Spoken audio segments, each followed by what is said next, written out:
First of all, I would like to reporting to you that Jakarta is no longer the capital of Indonesia. For you who don't know, now the capital of Republic of Indonesia named Nusantara in the island of Kalimantan. You're an architect. You've been governor of West Java, the most populous province in Indonesia, and you're now the curator of the new capital authority, right, where you are evaluating all the projects as Indonesia moves its capital from Jakarta to Nusantara. What are the lessons learned so far, in transforming Nusantara, from the forest into an urban environment for the future? Yes, thank you. First of all, I would like to reporting to you that Jakarta is no longer the capital of Indonesia.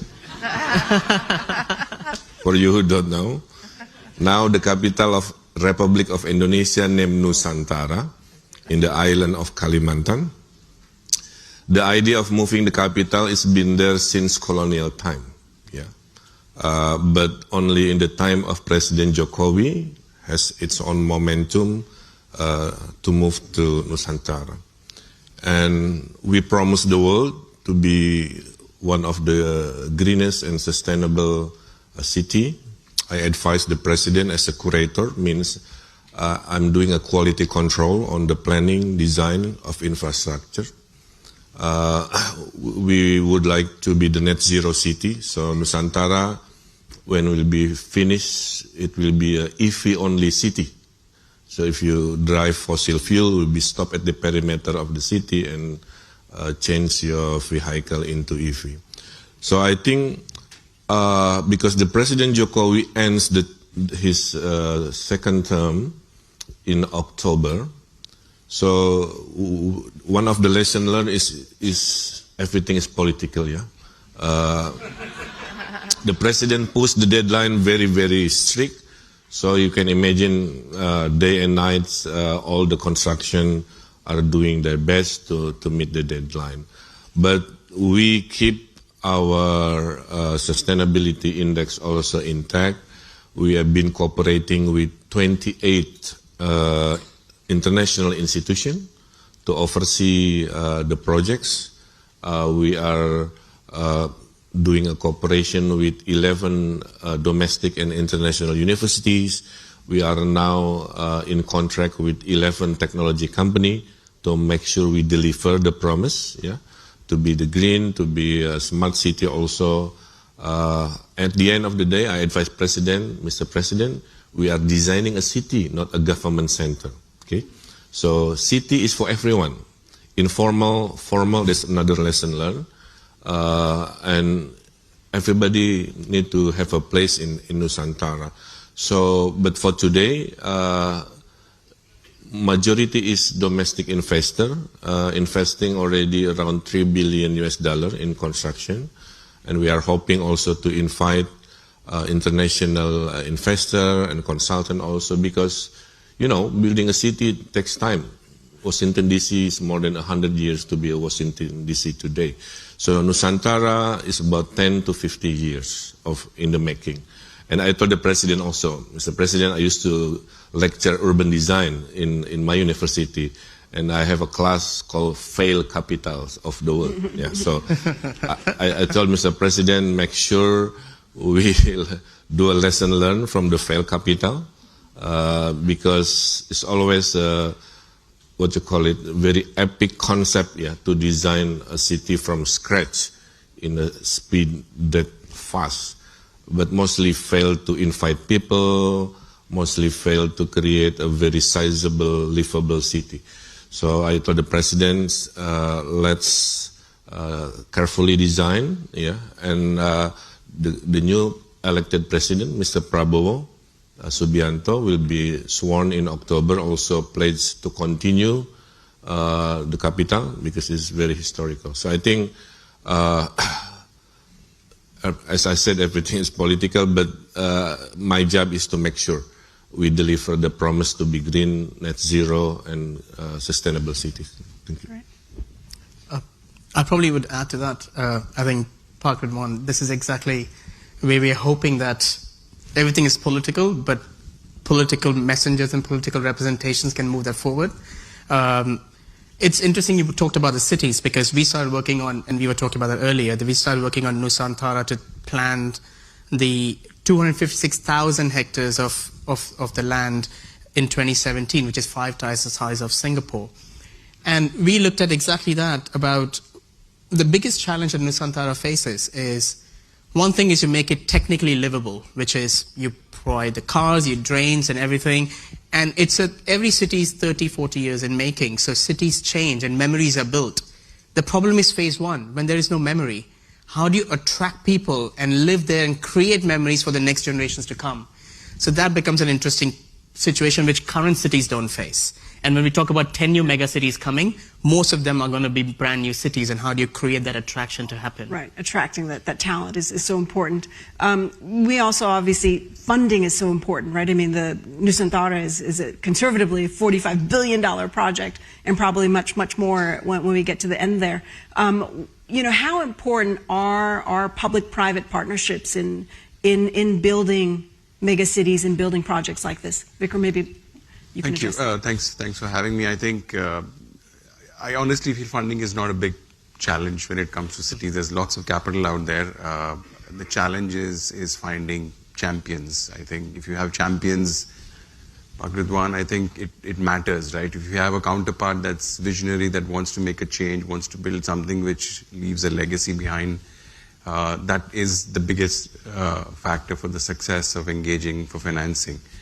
The second most important thing for us as a DFI or any commercial financial institution is, are the cities able to develop long-term capital investment plans, right?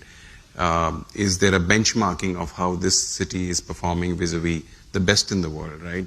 Service delivery levels on various issues like potable water, quality of electricity, sewage, and then assessing if we were to upgrade these cities to the best in class, what would be the investment plans look like? They cannot be annual. They have to be 3, 5, 7, 10-year kind of plans. And that's important because you need to tie in cities to these long-term commitments. The challenge we face as financiers is the continuity in leadership, right? As you, I think, alluded to, is your commissioners, mayors change every 3, 5 years. They have different agendas. And to tie down to cities to these kind of plans is not always easy. And then coming back to the point Chintan made, the capacity to develop projects which may be state-funded, maybe PPPs, as you alluded to, but who takes that decision? On what basis are you making that judgment call?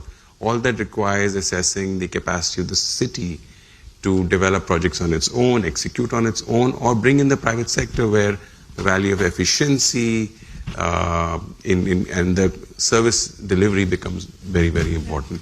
So I think it's a combination of all these factors that comes together into making a city financeable. Yeah. Bhagradwan, I wonder if you can maybe expand on that. I mean, obviously you mentioned private investors. How important is private investors in the development of Nusantara right now? And where are we on that in terms of that funding? Yes, according to my experience, I think government money can only afford maximum 20% to achieve the ideal ultimate plan. So we need 80% coming from public-private partnership. But you know, to convince the international financial institution, we need to put the seed of money coming from the federal government. That's why I told you 3 billion already on construction, a majority coming from domestic investor, not yet the international investor. Seeing is believing, so I'm hoping you can come to Nusantara after September when the airport is finished and the toll road also is finished.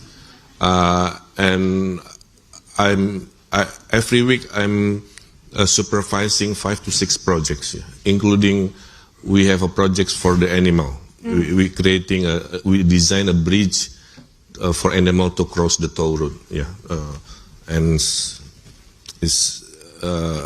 also we do a rewilding because, you know, this is a misconception. Yeah, the Nusantara location is a monoculture eucalyptus tree for industry. So every 6 years they cut the tree to make papers and toilet papers, for example. But now we are put a seed of 21 million for tropical tree because there's nothing there yet. So hopefully within 10 years it become another heaven for tropical forests, for example, and of course to build the 80% of ultimate plans, we really need a participation from the public-private partnership. So hopefully after September, if you can come, maybe we can discuss and be more productive on cooperation. Yeah. And how in terms of getting beyond the domestic private organizations involved, I mean, do you think there's what needs to happen to get foreign investors in, or even government to government money? Of course, President always send me to international conference to speak like this. So I can be the liaison to that questions. We might do something like this in Nusantara, for example. Yeah, I can do that also, or I can speak to any international conference. But basically, we would like to show first the first phase. So first phase is basically the palace of the president and 50% of the ministerial complex that will be finished in next month. This August 17, our Independence Day, will be the first conducted in Nusantara, for example. So I think I'm inviting you to see, and hopefully this become the another example of good design, creating good future. But I always tell the president, the main challenge to Nusantara is importing people. Okay, how to invite, because now is no population. Yeah, I was declined. I was saying no to become the leader of IKN before, because president, I'm still the governor of West Java, 50 million people. If I move to be a governor of Nusantara, 0 people. So maybe later, yeah, next to 5 to 10 years.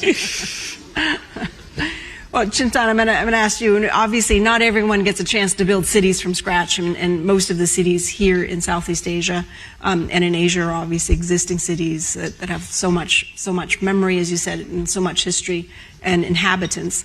What are the biggest challenges to get those cities to be sustainable, to be livable? I think the biggest challenge is more systemic. So we need to think about, so I think, as Vikram said, there is money there. The issue is how to get the money to the right projects, but how do you also get the money, use the money to implement it in the right way? So quite a few times we end up seeing that the projects are there and the money is straight given to that, but not enough money spent in the developing the project to a certain level, which can then legitimize the delivery of that project. So we feel that the biggest challenge is one aspect of that systems, which is connecting the funding to the project and all the other ecosystems in the middle. But the other challenge is how do you change, again, the people's behaviors in terms of achieving that aspect of sustainability. So if I look at from the top-down point of view, the cities that we all live in, of course, I mentioned earlier, they are built in 20th century. So what we are all going through right now is retrofitting of those cities to be able to be fit for purpose in the climate emergency era. And that retrofitting may be the building that we live in, or for that matter, the streets that we drive our cars on, or we may not need those cars in the future, and the way our lifestyles are. So the challenge is not just infrastructural challenge, the challenge is also people challenge. Easier when you have no people in the city, because then you can, when you move there, that's how people need to know how they live. Problem is the memory of the way we've been living in those cities, and how do you slowly change people there. So Singapore is a great example of a congestion charge, what we call in the UK here, the emission zone, where they slowly get people out of the cars and more into public transport. Greenways are created, cycling, pedestrian networks, and probably one of the most tropical cities you could find. Cities in Manila are also, the new CBDs in Manila are also looking at that.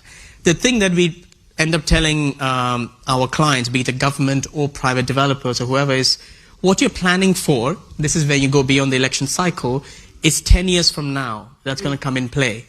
Which means what you're planning for is someone who's 15-year-old right now who is going to be moving through your city when they're 25.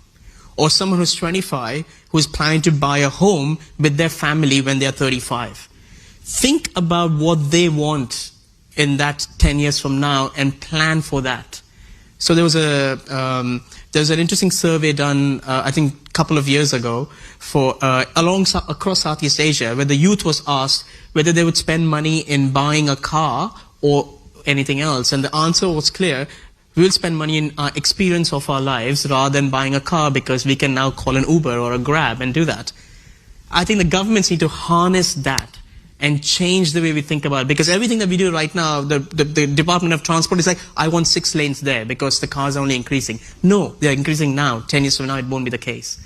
So that systemic change is what I was talking about, needs to happen across the board for us to achieve that sustainable, livable city. Really, it all comes down to that planning, right? Yeah. Which is so critical. We're quickly running out of time, but before we go, I wanted to ask you guys, each one of you, what's one fresh, innovative, crazy idea that you'd like to see in terms of what the city of the future would look like, and or who might fund it, how to get it funded? So, I had a feeling you were going to throw something like this. So I was thinking about, my view of, or dystopian view of how cities in the future, but aerial roadways, right? I look at delivery today, last mile delivery, everybody uses Grab, Food Panda and everything else, and that's adding to a lot of traffic. But I don't see it being a big challenge for this to be replaced by drone deliveries through certain pathways. It can be done. It's pretty easy. The technology exists today. That for me is something that I see 5-10 years down the road definitely happening in Asia. I may be wrong, but fingers crossed. Grab might be calling you. What about you, Chintan? I'm going to go a bit more optimistic here. I hope the cities go truly circular. When we talk about true circularity, is when every waste is someone's resource, and it can change the way the entire city works, and that requires us to think about how the food is grown in the city, and how the waste gets turned into energy, and how the water from the rains go into the right location and feed us back. And for that, our economy will have to change. The way we behave, the way we function in the city will have to change. And if we can achieve that, hopefully I don't have any drones going next to my bathroom when I'm showering, but I hope that water that goes in the drain is actually coming back into my tap that I'm drinking. So yeah. Great. Power everyone? Yes, I always consistent. As a politician, I coined the term that the city needs to be livable, but also lovable. Yeah. It works in infrastructure point of view, but also lovable because people put culture, put expression of identity also to the city. But I think the future challenge is the climate crisis. Yeah, I think we've been doing excessive mobility, releasing carbon everywhere. So my aspiration in the future is we can do work from anywhere, become a culture, become a new mindset. When I was a governor of West Java, the first government in Indonesia that has a policy of work from home permanently, so I give 10% of my workforce to be work from home. So I think this new mindset of less mobility but more productivity would be something exciting in the future to fight the climate crisis, also to create a better quality of life also. I love those ideas, and with that we'll have to end. Thank you so much, Pak Ridwan, Vikram, and Chintan.